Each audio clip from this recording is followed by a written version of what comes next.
The voyage of the Beagle was by far the most important event of my life.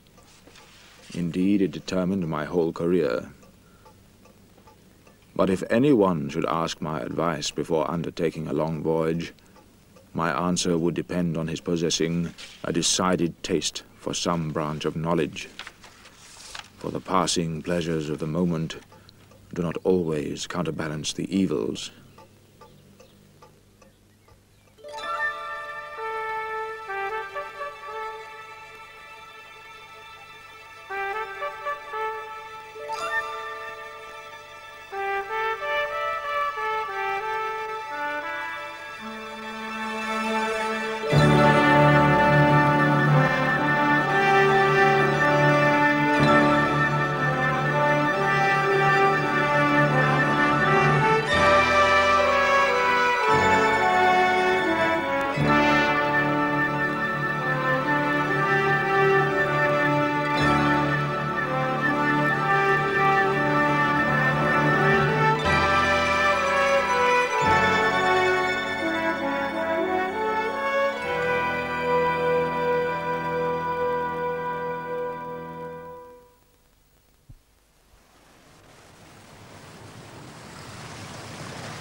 What are the glories of the illimitable ocean?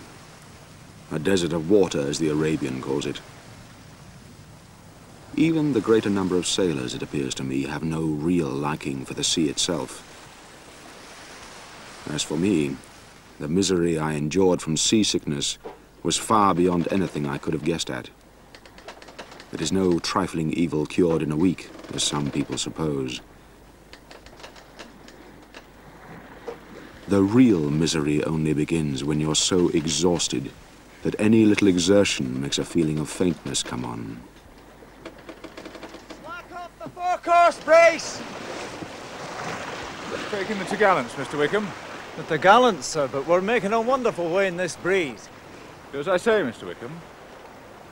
Aye, aye, sir. Mr. Bosun, take in the topgallants. Aye, sir. Take in the topgallant. Mr. Musters. Aye, sir. See if you can persuade Mr. Darwin to come on deck.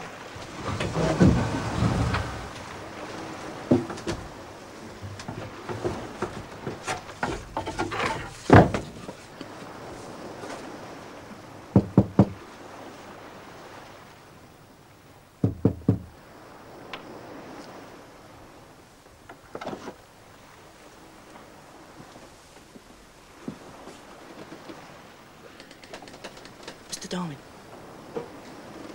The captain was asking if you'd join on deck, sir. In a few minutes, Masters. Right, sir. Off the guard! Haul in the weather main brace!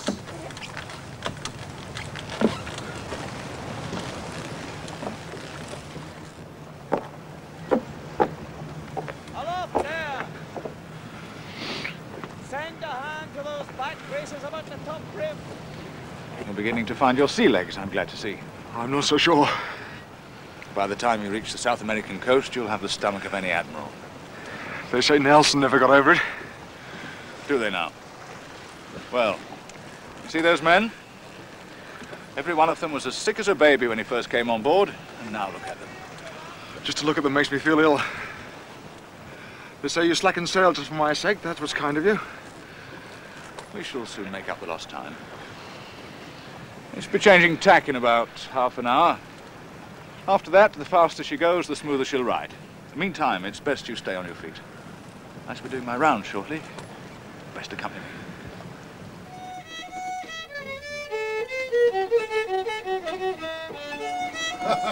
Gotcha. Well, there you go.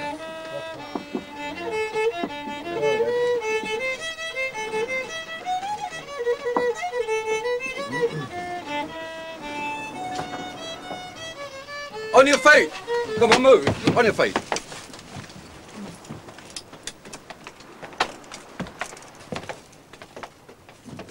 Middle watch, Captain. At ease. I hope you're all as comfortable as space permits. Any man with a genuine grievance should present himself on the quarterdeck tomorrow morning. Carry on. Aye, sir. Carry on.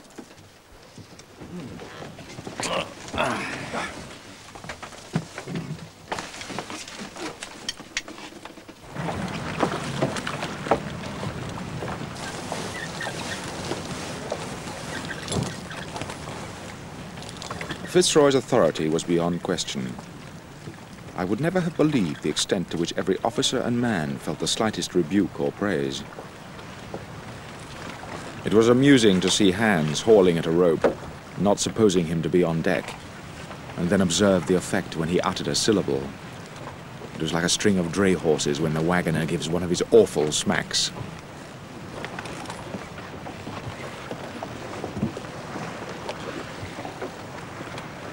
Two points to starboard. 2 points to starboard, sir. With 70 officers and men packed into that tiny vessel, getting on terms with my fellow shipmates was the first lesson I was obliged to learn.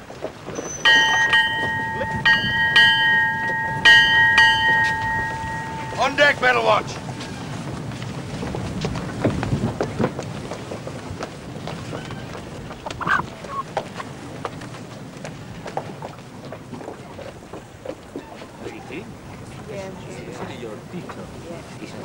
Old gentleman. And London. I see. We also had on board the 3 Indians that Fitzroy was planning to return to their homeland in Tierra del Fuego. They spent most of the day on deck in their best European clothes, and I never once observed any of them suffering from seasickness. And you?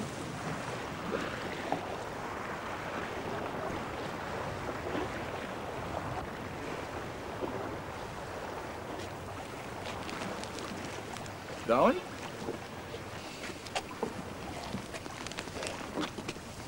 Well, you're not remarking on the cleanliness of my ship, are you, Darwin? It's volcanic dust, Fitzroy. Oh. Well, I hadn't imagined it to be the household variety. If I could get a large enough sample, I might be able to tell where it came from. The Fortiganic capstay's choked up with it, sir. I was up there this morning. Could he go up there again and get me a sample? Why should he? I'll do it gladly, Captain. Does it not occur to you that members of my crew might have more important tasks to perform than dust collecting expeditions up the foremast? One slip, and a man is lost, Mr. Darwin. Have I your permission to go up there myself, Captain?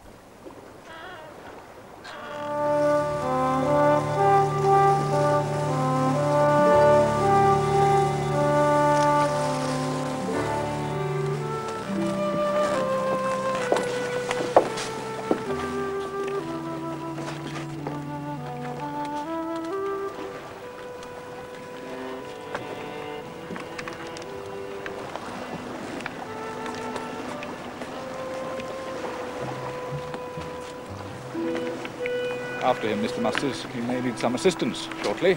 Aye, sir.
Take a look, Fitzroy.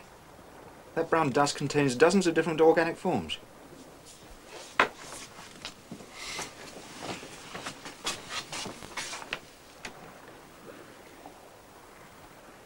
Yes.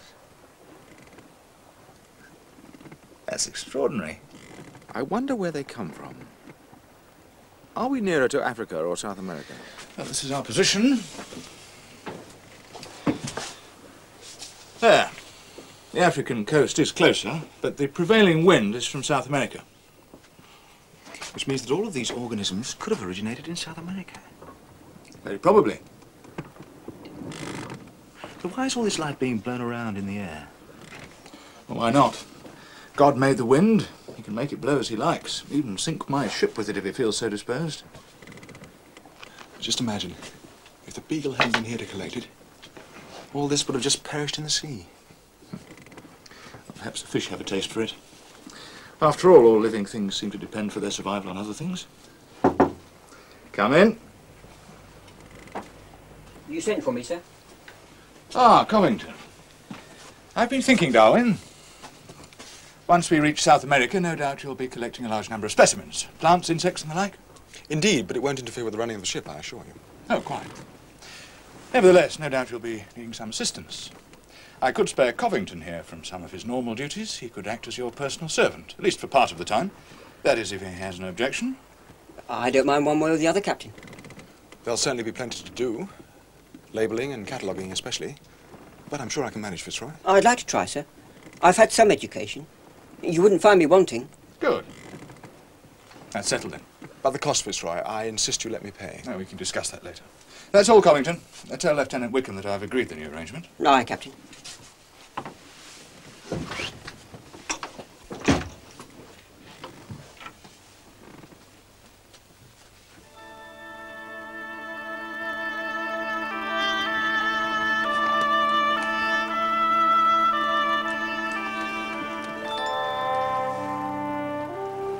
On calm evenings, the luminous sea presented a wonderful, most beautiful appearance. The vessel drove before her bows 2 billows of liquid phosphorus, and in her wake was a milky train. The water, which by day is usually seen as a foam, glowed with a pale light. As far as the eye reached, the crest of every wave was bright.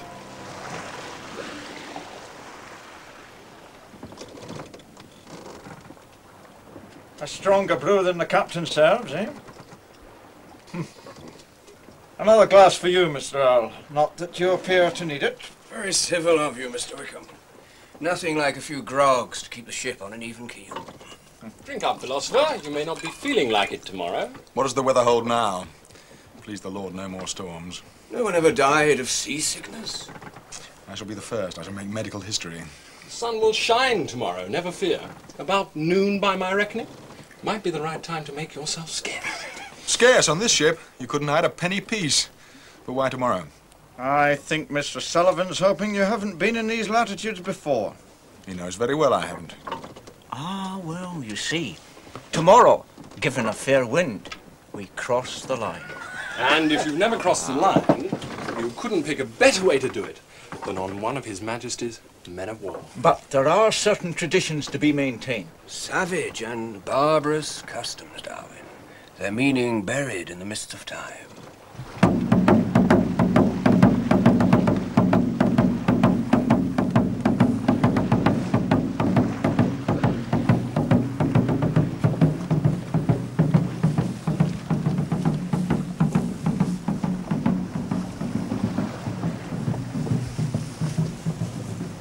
Captain Fitzroy, it pleases us to bestow the godship upon you. I thank you, Father Neptune.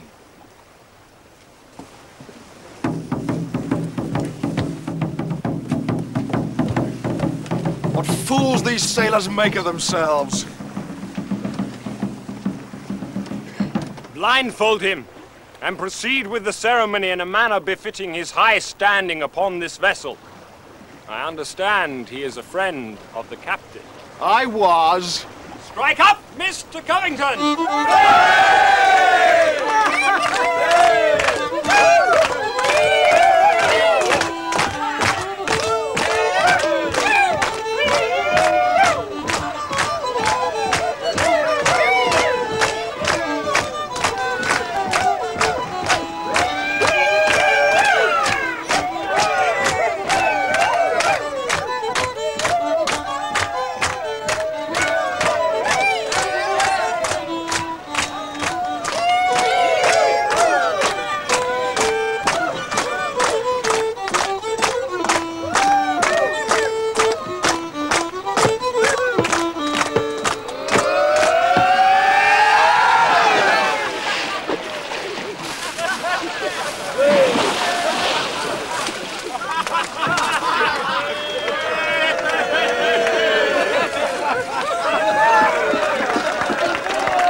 On the 28th of February, 1832, we reached San Salvador, the ancient capital of the Brazils.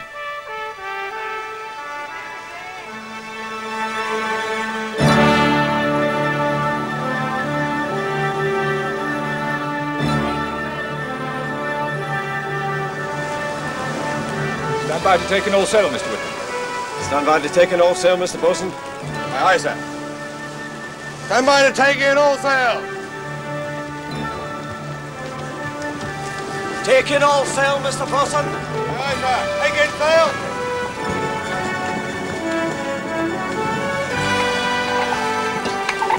Darwin! My own efforts at seamanship were admired by none, but on this grand occasion, even I was pressed into service. Hoist away!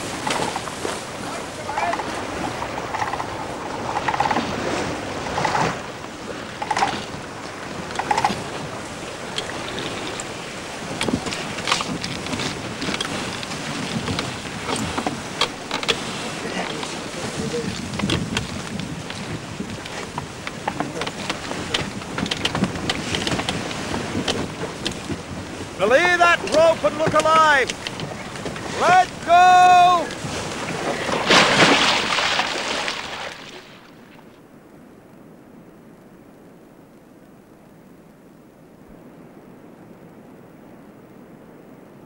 Vamos!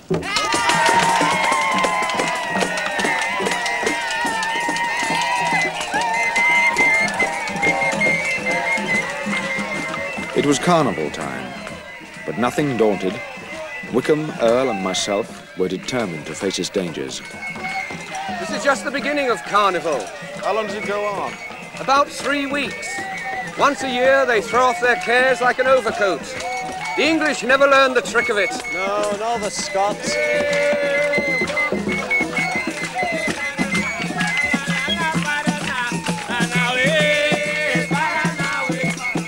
The sensation of walking in the New World was quite marvelous, and I gave myself credit for not going crazy out of pure delight.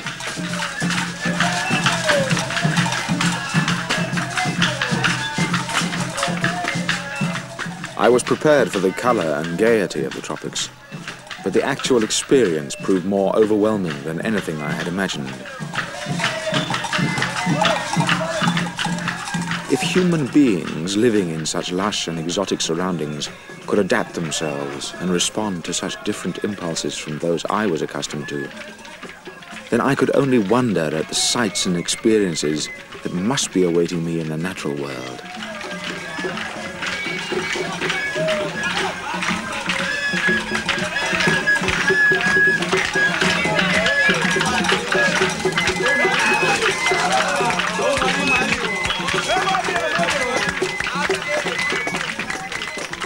It was the first time that Wickham had been ashore, and he vowed that even if we remained there for the next 6 months, it would be the only time.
Delight itself is a weak term to express the feelings of a naturalist who for the first time has wandered by himself in a Brazilian forest.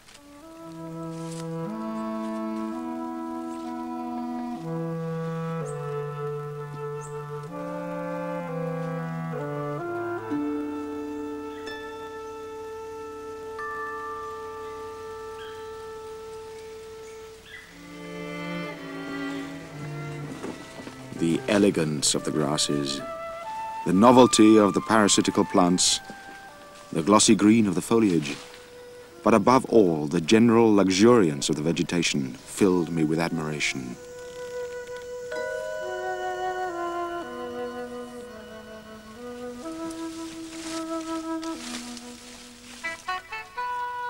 The trees were often covered with woody creepers, and they themselves were covered by other creepers.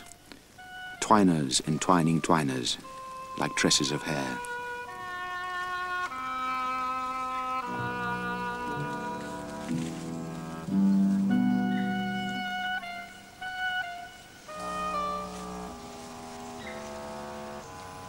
My mind was a chaos of delight, out of which I knew a world of future and more quiet pleasures would arise.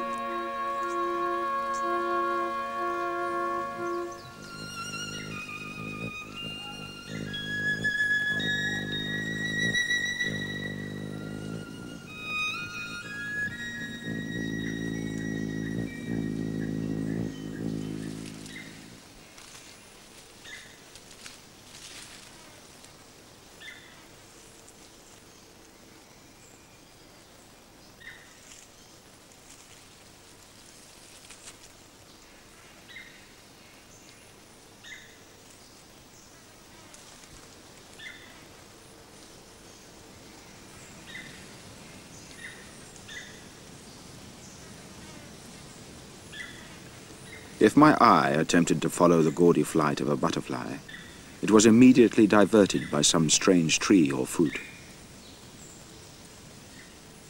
If watching an insect, I forgot it, in admiration of the flower it was crawling over.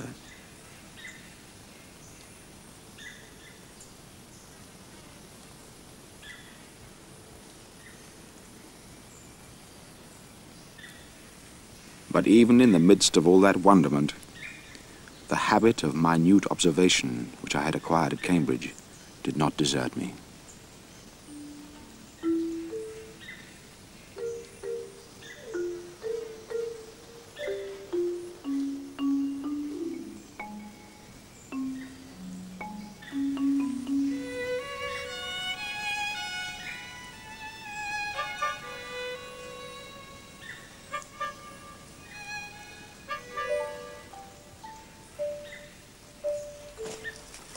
I made no conscious decision at this time to devote my life to science.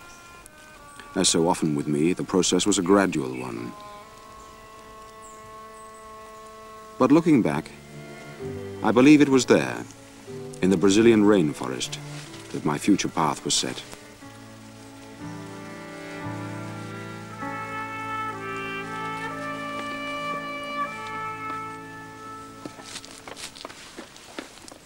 The most striking aspect of the South American mainland was the complete absence of very large mammals like the elephant and the rhinoceros, which abound in Africa. Why this should have been so remained a puzzle, which occupied my mind for many months. Indeed, some of the largest inhabitants of the rainforest are the little coatis. These animals possess the ability to climb trees and move swiftly through the densest thickets. Chancing upon them as they were dining, I had the singular opportunity to observe the method by which they hunt. Using their sensitive nostrils to detect their prey, they then wield powerful claws to reveal the hiding place of their victims amongst the decaying vegetable matter of the forest floor.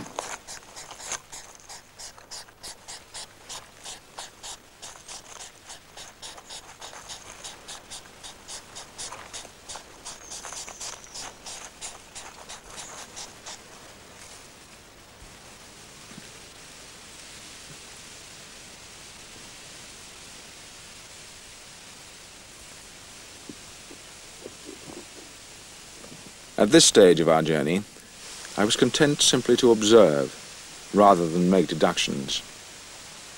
But again and again, I stopped and gazed at the beauties before me, in an endeavor to fix the impression on my mind.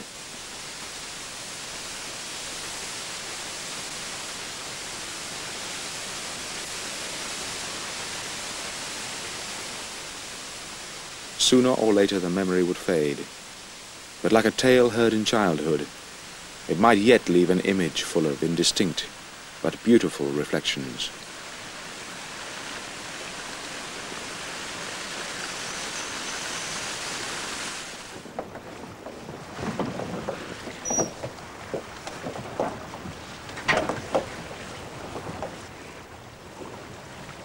In March, we sailed south along the Brazilian coast, and I transferred my attention to the creatures of the sea.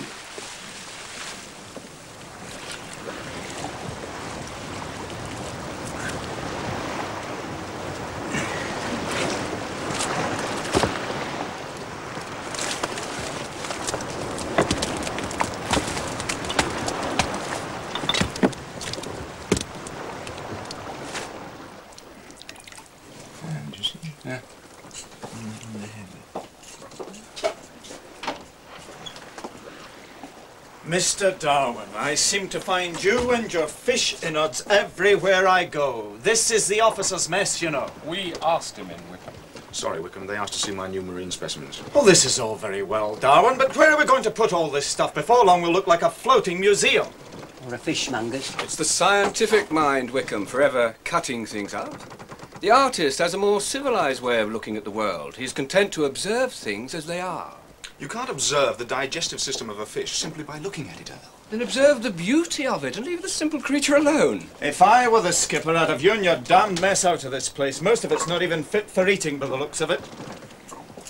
Take a look at this one. You wouldn't believe that could get the better of a shark, would you, Wickham? It would take more than your word to convince me of it.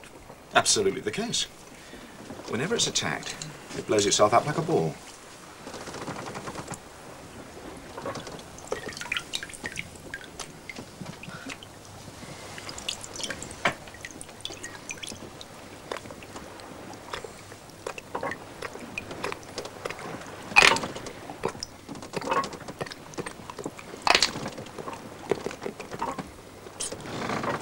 They've frequently been found alive and distended like this, inside the stomach of a shark.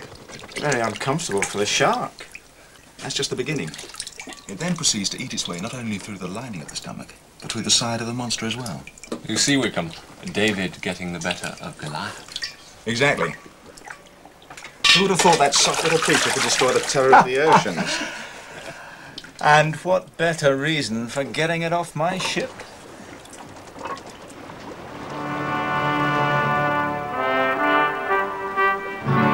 After 2 weeks of charting the coast in perfect weather, Fitzroy set a course for Rio de Janeiro.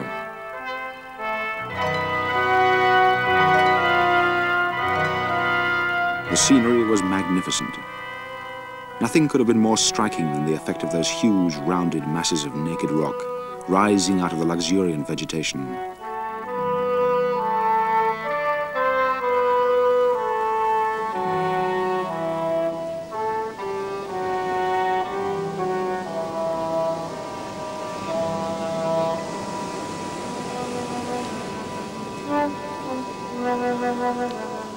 The ship was due to spend more than a month in Rio, and since Wickham was planning various bedevilments such as caulking and painting, I resolved to take Covington ashore and make a serious start on my collection of tropical specimens.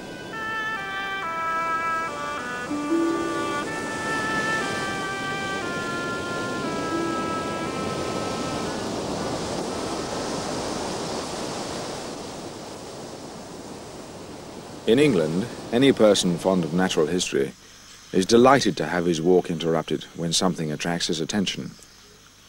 But in those fertile climates, teeming with life, the attractions were so numerous that we were scarcely able to walk at all.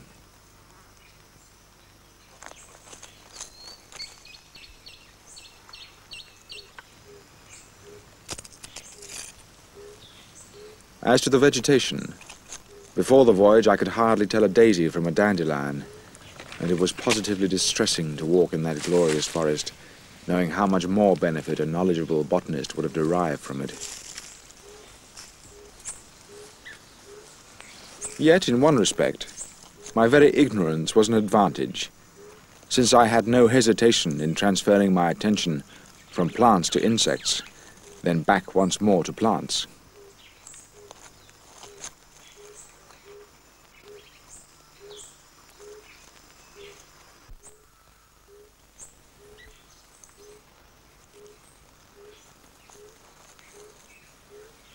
The activity of ants in the tropics is truly astonishing.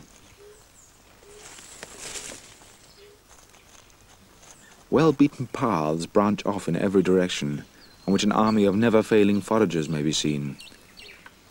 These were the leaf-cutters, some going forth and others returning, burdened with pieces of green leaf often larger than their own bodies, which they had taken from a living tree or shrub.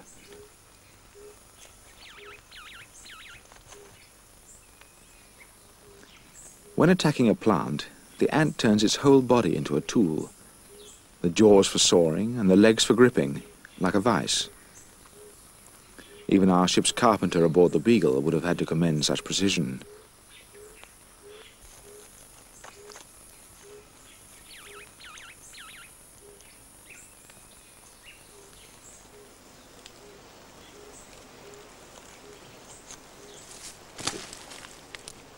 All South American spiders are poisonous to some degree, and this one, the hairy-bodied mygalomorph, was the largest I had yet seen, with the unenviable reputation of numbering lizards and sometimes even small birds amongst its victims. I took care not to become one of their number.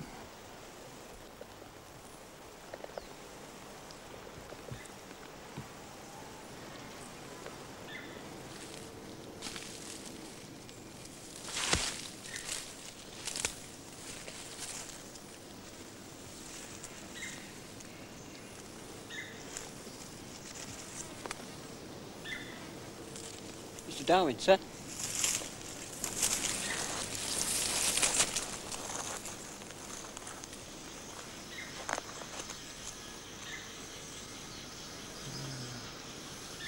She's a ground dweller. The feet are modified for digging.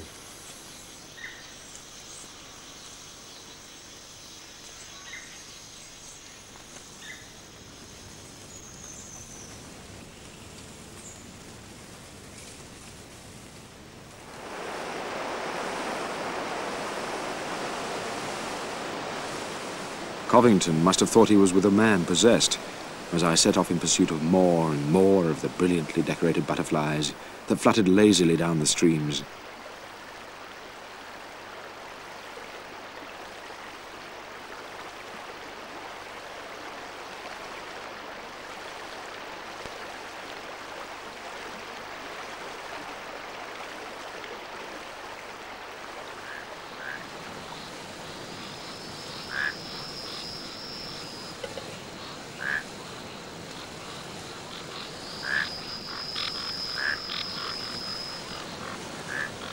Much of the prevailing noise in the forest came from the humble frog, and when several were together, they sang in harmony on different notes.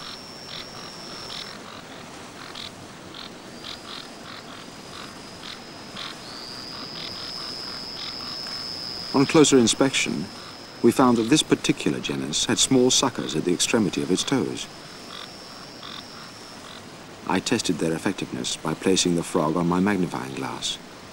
It managed to hold on, even when the glass was placed absolutely perpendicular.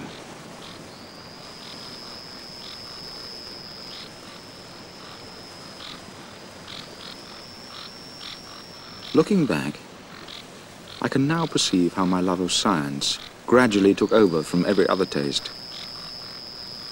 More and more I gave up my gun, and I discovered, though unconsciously at first, that the pleasures of observing and reasoning were much higher ones than those of hunting and sport.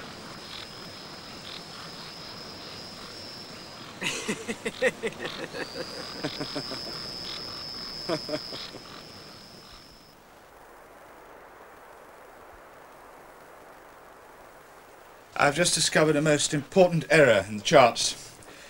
There's a significant difference between the meridian distance from San Salvador here to Rio, as measured by the last French expedition and that measured by ourselves. It's a 4-mile error in the longitude. They must be wrong. Yes. Good. Never trust the French. Your patriotism is commendable, Mr. Wickham, but I didn't ask you in here simply to gratify it. We shall be returning to San Salvador. But, sir, that'll add nearly 1,000 miles onto the voyage. No doubt.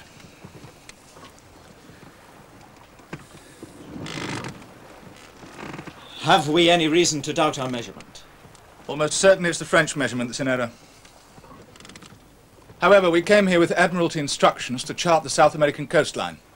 I intend to fulfill those instructions, to the letter. We shall spend 3 years in these waters, more if necessary. We may have some deserters, sir. That's as may be. But we shan't return until we have the first complete and accurate chart of the whole coast. Do I make myself clear? Sir. Very well. Now. Yes? Darwin, just to say that we're heading north again to complete some unfinished business. But if you and Mr. Earl would prefer to remain here ashore at Rio and await our return, I've no objection. Well, perhaps... However, I must warn you, you may well be disappointed, even disgusted by the condition of the town. It is full of offensive sights and smells, and an uncivil population. Thank you for coming.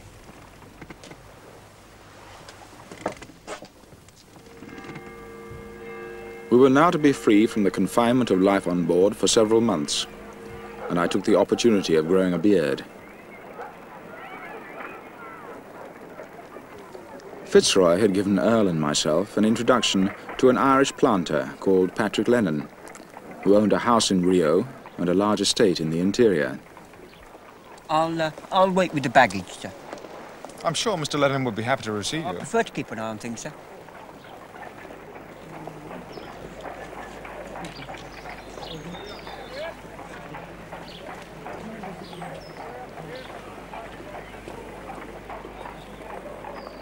You'll be hard put to find 2 more determined landsmen if you tried, Mr. Lennon. Earl is tired of the sight of the sea, and I haven't stopped being seasick since we left Plymouth. The floor is heaving beneath my feet at this very moment. Perhaps you'd better sit down, gentlemen. I see Captain Fitzroy failed to explain. Darwin's the naturalist aboard, and I am the artist. I trust you can both ride a horse. If it's possible to be horse-sick, I probably will be. This may sound rather an absurd request to you, Mr. Lennon, but if occasionally on the journey we could venture from the road a little, I would appreciate a good look at the vegetation. So, you want the shirt torn off your back in the real Brazilian forest?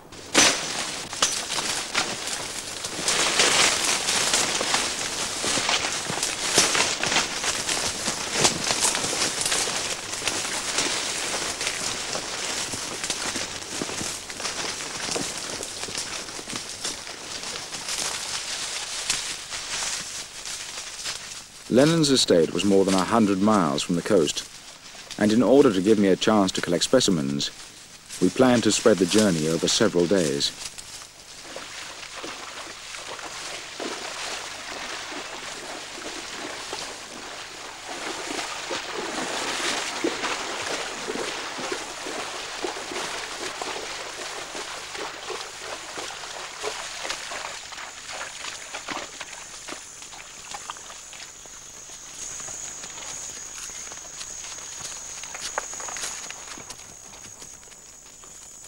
Covington.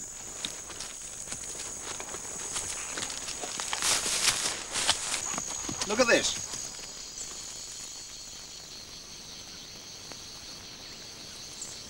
Army ants. They'll attack anything that's put in their path. Watch this. If anything interrupts the column, see how they react. How can they do it? Do what, sir? Organize themselves. Imagine how small their brains must be.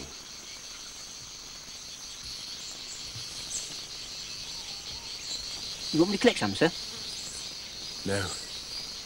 I have a feeling the rest would follow us to the ends of the earth.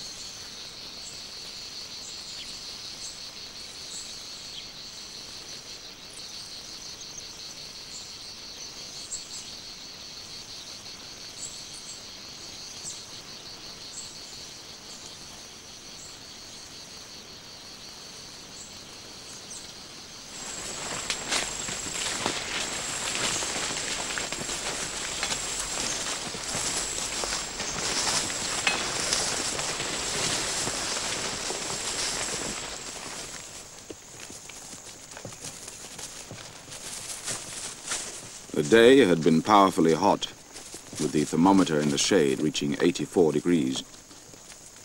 As evening approached, we were glad indeed to reach one of the small inns that was situated at intervals along the route. Boa tarde, senhor. É um prazer muito grande vê-los. Um prazer enorme.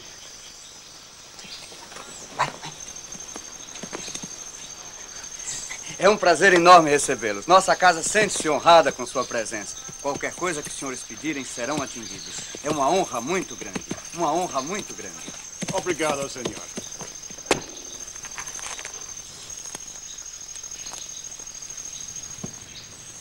Covington, a place is being laid for you here. Very good, sir. I'll be over in a minute. Gentlemen dining at the same table with their servants? I'm not sure Captain Fitzroy would approve. We can hardly be expected to recreate the officers' mess in the hinterlands of Brazil. Isn't it more than that with you, Darwin? I suspect you find our English class structure, shall we say, somewhat irksome? I don't know. It's evolved through the centuries. I see it as one way of organizing society. Like those ants we passed today. Each ant has a place in the system. Quite right. But human beings are more capable of change, are they not? I never heard of ants staging a revolution. Though I must say they look as if they might have had their revolution already. If the climate changed, the ants would have to change with it. Or march off to somewhere else.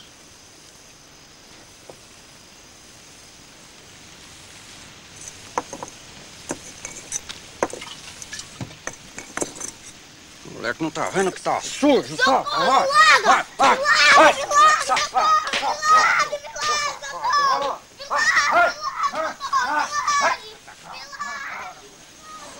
Harsh indeed. Don't trouble yourself about it, Mr. Darwin. They don't respond to kinder treatment any more than a mule. I was told before leaving England that after living in slave countries, all my opinions would be altered. So?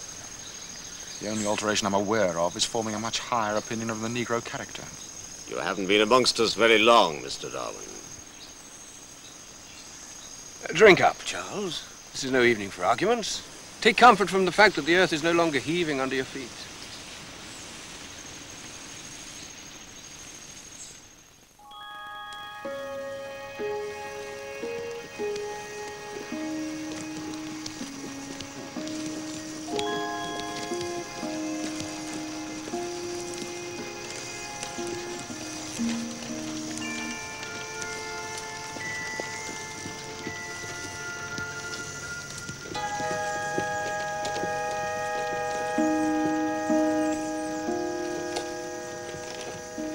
The rain during the night had ceased, and it was curious to observe the dense white vapor which rose like smoke from the valleys.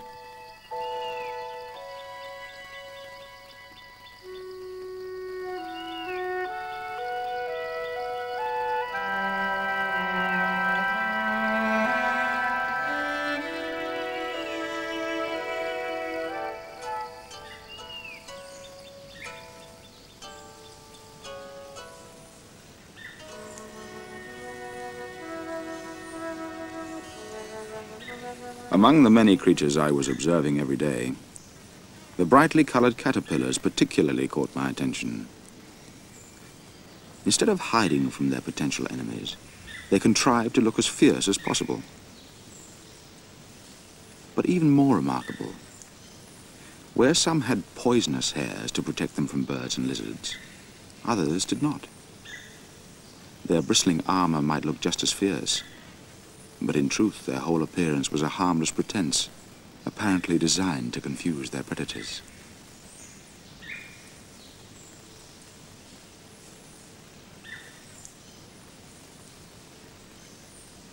It took all my patience to seek out those creatures which escaped destruction by the opposite means of merging into their chosen background, with almost uncanny deception. But even then it raised the question in my mind. If the Almighty had gone to such elaborate lengths to furnish them with a means of protection, why should he first have provided them with enemies at all? There were times when all nature seemed to me to resemble a cruel game.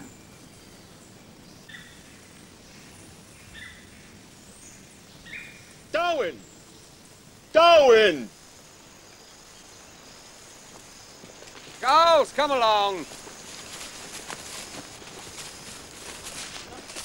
Not another plague from Darwin. I know now what they meant when they said you were a collector. We'll soon have to get another mule for you.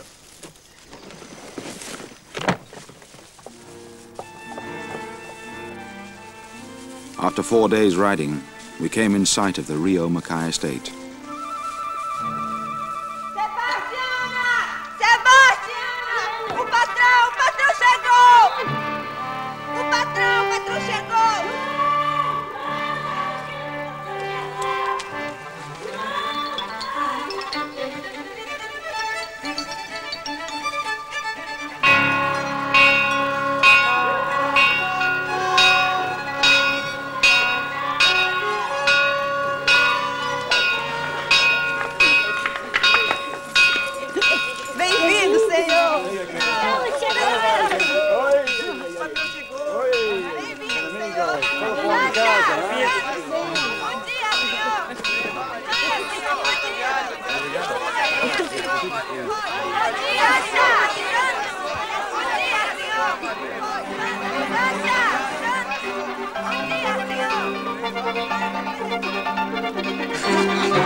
Manuel, more meat for our guests. If this goes on, Mr. Lennon, I doubt if you'll find a horse strong enough to carry me back. In our country, a guest must eat every food. How big is your estate, Mr. Lennon? In breadth, about as far as you can see on either side. And in length?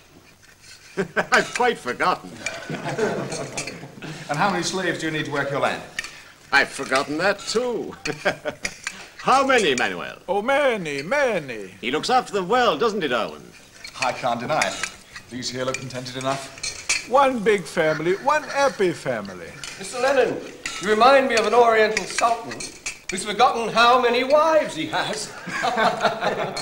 I'm a good Catholic, and I've got one wife, and I'll trouble you not to be offensive. In Rio, I'm told, the authorities are trying to prevent slaves from being landed at all. How do you come by yours? Yeah, they're not easy to come by, but we manage somehow, don't we, Manuel? Yes, we had a new shipment yesterday. Good. All for Sr. Figueiredo. What? For the Figueiredo estate. Sr. Figueiredo chose them himself. I choose which slaves shall stay here and which slaves shall go. Sr. Figueiredo particularly wanted the married couples. Figueiredo will get what I choose to give him. Do you understand me, Manuel? Yes, sir. I understand.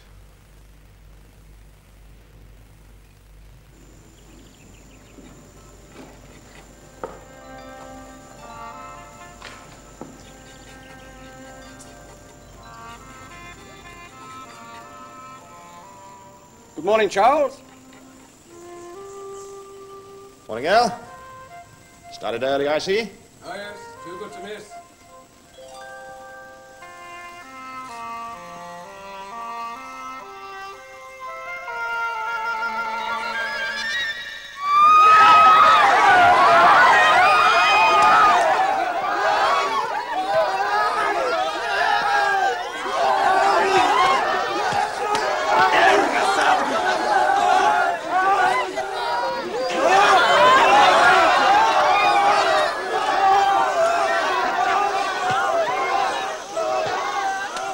Separate the men from the women. Why split up families? An unfortunate circumstance, but it can't be helped. I need the men here. The women can go to Figueiredo. He can use more women.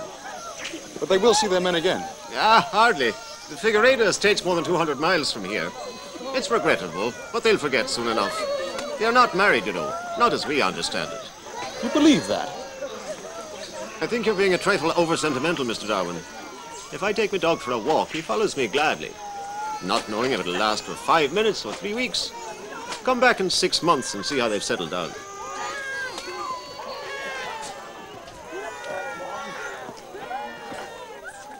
Examples of enslavement may be found in the natural world. But to the best of my experience, only man has sought to enslave his own kind.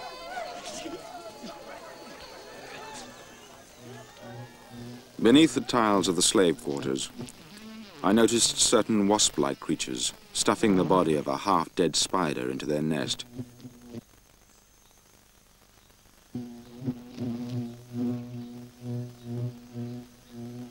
seemed to know how to sting it just enough to leave it paralyzed, but still alive.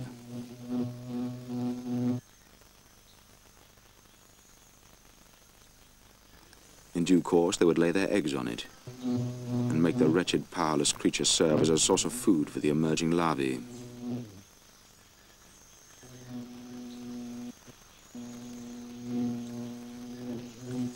The degree of cruelty is a factor of which nature seems to take no account.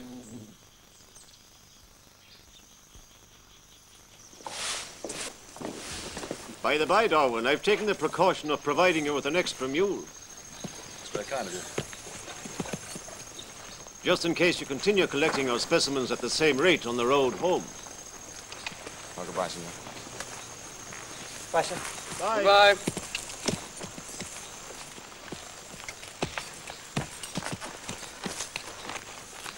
In manners and position, I suppose Patrick Lennon would be regarded as superior to the common run of men. But on the subject of slavery, his mind was closed. There seems to be no limit to the blindness of self-interest and habit.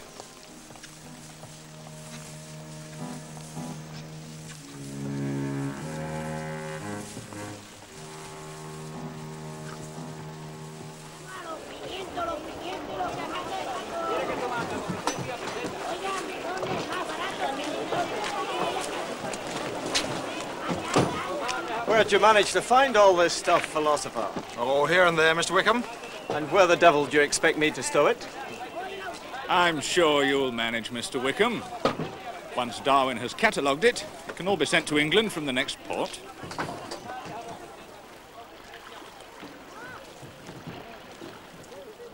Come now, philosopher. They're tough, these blacks. I've been up country with Lennon myself, remember? You saw the blacks round his house? I did. Well, Some of them seem contented enough. The rest? I think one can become blinded by the natural gaiety of the Negro. Put yourself in the position of a slave, Fitzroy, with your wife and children torn from you and sold to the highest bidder like beasts. And for all his hospitality and courteous manner, Lennon is still capable of that. but they are of a different race from us, Darwin. Surely acknowledge that? I acknowledge that they're of the human species. In that they don't differ from us. Should we not show them Christian charity? You doubting my charitable Christian intentions? Of course not. One day, when I was with Lennon, for my specific benefit, he called together a group of his slaves and asked whether they were happy and whether they wished to be free. Every single one of them answered no. Oh, come, Fitzroy, do you really consider the answer of a slave in the presence of his master to be worth anything? Are you doubting my word? There's no question of your... Are you doubting my word? Your word is not the issue. It's that of a slave in the presence of his master who owns him as you would own a dog. Get out! Doubt my word, but don't expect to share my quarters in this ship. Get out!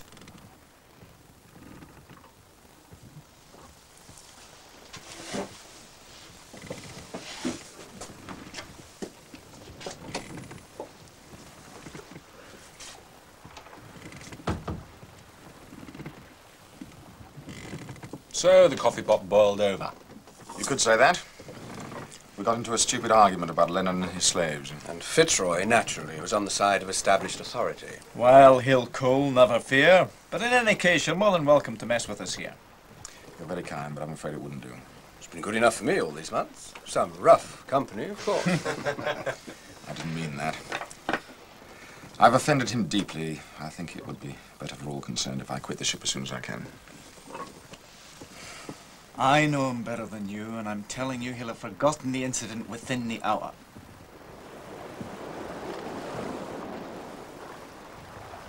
But we were now to be overcome by a misfortune, which transformed my quarrel with the captain into a matter of trifling significance.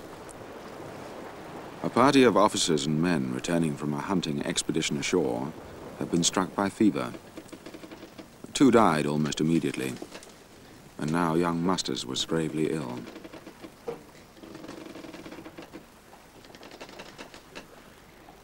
Fitzroy, particularly, was very fond of him, but he was a favorite with everyone. He brought me a hot drink every morning and had done his best to make a sailor out of me. There was not a man aboard who lacked the imagination to put himself in the place of poor Masters.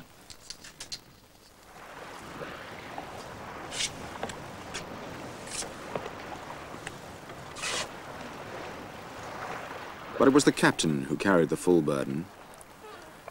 His responsibility for the crew's safety bore heavily with him, and I began to see his occasional moroseness and austere silences in a new light. The grace of our Lord Jesus Christ, and the love of God, and the fellowship of the Holy Ghost be with us all, evermore. Amen. Amen. Pipe aside.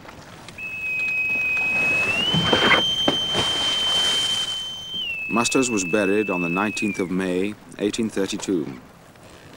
3 of that small ship's crew were now dead, and we were not yet a year out. How many of us, I wondered, would live to see the end of the voyage?